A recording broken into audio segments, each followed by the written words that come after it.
குச்சேஸ் 3 பேரும் நல்ல நண்பர்களாக இருக்காங்க. ஒரு நாள் தக்காளிக்கு வந்து வெளி உலகத்தை வந்து சுற்றி பார்க்கணும்னு ஆசை வருது. தக்காளி வந்து இப்படி சொன்னது வெங்காயம் சொல்லுது, ஐயோ நம்ம வீட்டிலேருந்து வெளியில் போனால் நம்மளுக்கு வந்து நிறைய ஆபத்துகள் இருக்குது, அதனால போக வேணாம் அப்படின்னு சொல்லிட்டு.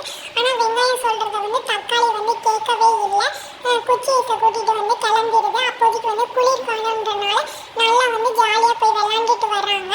2 மாதத்துக்கு அப்புறம் வந்து வெயில் காலம் வந்து ஆரம்பிச்சிடுச்சு. அப்போ விளையாட போகும்போது வந்து வெயிலில் வந்து குச்சேஸ் வந்து உருகிடுச்சு. இதை பார்த்த தக்காளியும் வெங்காயமும் வந்து ரொம்பவே வருத்தப்படுறாங்க. சரி வா நம்ம வீட்டுக்கு போகலாம் அப்படின்னு சொல்லி கிளம்பி போயிட்டு இருக்கும்போது ஒரு குட்டி பையன் வந்து பந்தை வச்சு விளையாண்டுட்டு இருக்கான். அந்த பந்து வந்து தக்காளி மேலே பட வரும்போது தக்காளியை வந்து வெங்காயம் வந்து காப்பாற்றிடுது. முடிஞ்ச அளவு நம்ம சீக்கிரமாக போயிடலாம் அப்படின்னு சொல்லிட்டு 2 பேரும் வேகமாக போயிட்டு இருக்காங்க. அப்போதைக்கு பார்த்தா ஒரு லாரி வருது. லாரிட்ட இருந்து வந்து தக்காளியை வந்து காப்பாற்ற முடியல. தக்காளி வந்து நசுங்கி வந்து செத்து போயிடுது. இதை பார்த்த வெங்காயம் வந்து ரொம்பவே அழுதுகிட்டே வந்து வீட்டுக்கு போகுது. வீட்டுக்கு போனது வந்துட்டு என்னோட நண்பர்கள் வந்து என்கிட்ட இல்லை, கடவுளே அவங்க 2 பேருக்காண்டி நான் அழுதேன், எனக்காக யார் அழுவா அப்படின்னு சொல்லி கடவுள்கிட்ட வந்து கேட்கும்போது கடவுள் சொல்கிறாரு, நீ நீ வந்து இறந்து போகும்போது எல்லாருமே உனக்காண்டி அழுவாங்க, நான் இதை சொல்கிறேன் அப்படின்னு சொல்லிட்டு.